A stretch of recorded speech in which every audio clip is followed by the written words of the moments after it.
बिस्मिल्लाहिर्रहमानिर्रहीम। अस्सलाम वालेकुम बहनों, भाइयों और दोस्तों। हम गैर मुसलमानों के पूछे जाने वाले सवालात का जवाब दे रहे हैं और आज हम सवाल नंबर 14 का जवाब दे रहे हैं।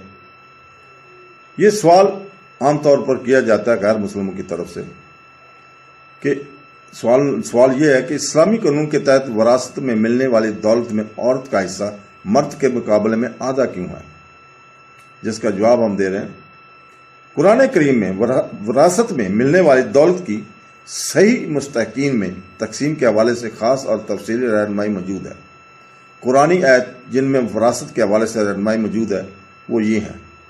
सूरह बकरा आयत नंबर 180, सूरह बकरा 240 और सूरह निसा आयत नंबर 7 से 9, सूरह निसा आयत नंबर 19, सूरह निसा आयत नंबर 33 और सूरह अल-मैदा आयत नंबर 106 से 108 तक। कुरान मजीद में 3 आयतें हैं जो करीबी रिश्तेदारों के हिस्से की को वसी तौर पर बयान करती हैं, यानी सूरह निसा बाब नंबर 4 आयत नंबर 11, 12 और 176। इन आयत का तर्जमा ज़रा ज़्यादा है। इस तरह अल्लाह ताला तुम्हें तुम्हारी औलाद मिरास के बारे में हदायत करता है। मर्द के लिए 2 औरतों के बराबर हिस्सा, अगर सिर्फ बेटियां हो 2 या ज्यादा हों तो इनका हिस्सा मिरास का 2/3 है, सिर्फ एक इसका हिस्सा आधा है।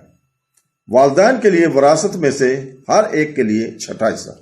अगर मियत ने बच्चे छोड़े हों, अगर औलाद ना हो और वालिदैन सिर्फ वारिस हैं तो माँ के पास 1/3 है। अगर मियत ने भाइयों या बहनों को छोड़ा हो तो माँ का 1/6 हिस्सा है। तमाम सूरतों में तकसीम मिरास और कर्ज की अदायगी के बाद तुम नहीं जानते कि तुम्हारे माँ बाप या तुम्हारी औलाद फायदे में तुम्हारे सबसे ज्यादा करीब हैं। ये अल्लाह के मुकर्रर करदा हिस्से हैं और अल्लाह सब कुछ जानने वाला, हिकमत वाला है। जो कुछ तुम्हारी बीवियां छोड़ें इसमें तुम्हारा हिस्सा आधा है। अगर वो कोई बच्चा नहीं छोड़े, लेकिन अगर वो बच्चा छोड़ दे तो आपको 1/4 हिस्सा मिलेगा। वरासत और कर्जों की अदायगी के बाद जो कुछ तुम छोड़ते हो इसमें इनका 1/4 हिस्सा है। अगर तुमने कोई औलाद ना छोड़ी हो, लेकिन अगर आपने एक बच्चा छोड़ दिया तो इन्हें 8 मिलेगा। वरासत और कर्जों की अदायगी के बाद अगर वो मर्द या औरत जिसकी वरासत का सवाल है, इसने ना तो औलाद छोड़ी है और ना औलाद, बल्कि एक भाई या बहन छोड़ी है, तो दोनों में से एक को 1/6 हिस्सा मिलेगा। लेकिन अगर 2 से ज्यादा हों तो इनका 1/3 हिस्सा है। वरासत और कर्जों की अदायगी के बाद, ताकि इसका नुकसान ना हो। इस तरह ये अल्लाह की तरफ से मुकर्रर किया गया है और अल्लाह सब कुछ जानने वाला, बड़ा बुर्दबार है। तो दोस्तों, अल्लाह ताला फरमाता है, जिसका तर्जुमा है, वो आपसे कानूनी फैसला मांगते हैं। आप कह दीजिए कि अल्लाह ताला इन लोगों के बारे में हदायत फरमाता है जिन्होंने कोई औलाद ना छोड़ी हो। अगर कोई ऐसा शख्स फौत हो जाए जिसमें एक बहन और औलाद ना हो तो इसे निसफ वरासत मिलेगी।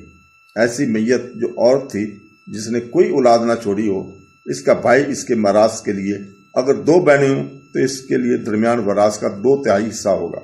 अगर भाई बहन हों तो वो शरीक होंगे। मर्द का हिस्सा औरत से दुगना है। इस तरह अल्लाह ताला तुम पर हर चीज का इल्म वाज़ा फरमा देता है। तो दोस्तों, अल कुरान करीम में बाब नंबर 4 आयत नंबर 176 में अल्लाह ताला फरमाता है, जिसका तर्जुमा है, ज्यादातर मामलात में एक औरत को इसके मर्द हम मनसब को वरासत में मिलने वाली निस्फ का वरासत मिलता है। ताम ये हमेशा केस नहीं है। अगर मियत ने कोई औलाद या औलाद ना छोड़ी थी वो, बल्कि बच्चा दानी भाई बहन छोड़ी हो, तो दोनों में से हर एक को 1/6 हिस्सा मिलेगा। अगर मैयत ने औलाद छोड़ी हो तो माँ बाप दोनों को बराबर हिस्सा मिलेगा और वरासत में 1/6 हिस्सा मिलेगा। बाद सूरत में औरत भी वरासत में हिस्सा ले सकती है, जो कि मर्द से दुगना है। अगर मतफी ऐसी औरत हो जिसने कोई औलाद भाई या बहन नहीं छोड़ी और इसके बाद सिर्फ शौहर, माँ और बाप रह गए हों, तो शौहर को आधी जायदाद मिलेगी, जबकि माँ को 1/3, बाप को 1/6 हिस्सा मिलेगा।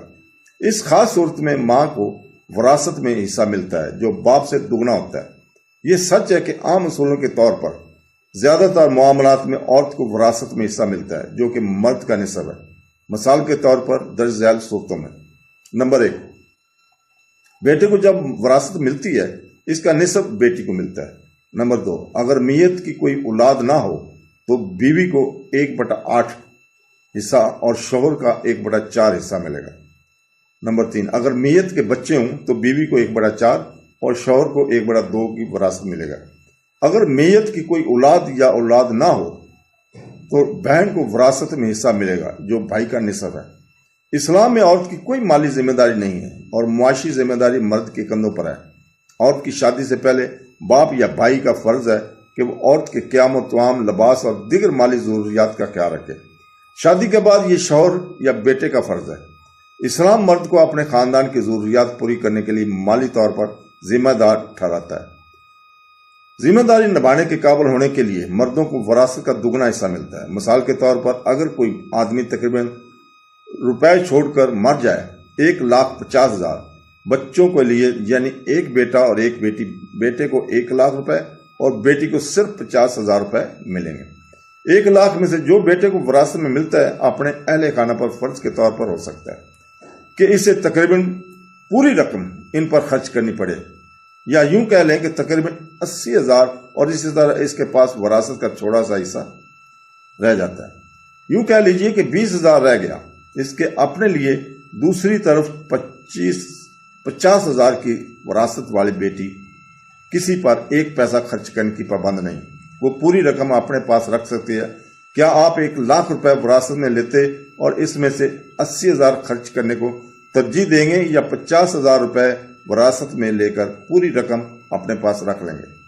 تو دوستو، اللہ تعالیٰ نے ہمیں پوری کائنات کا قرآن پاک میں ذکر کیا ہے، تو ہمیں اللہ تعالیٰ قرآن پڑھنے، اس کی تفسیر پڑھنے اور سمجھنے اور اس کے اوپر عمل کرنے کی توفیق عطا فرمائے۔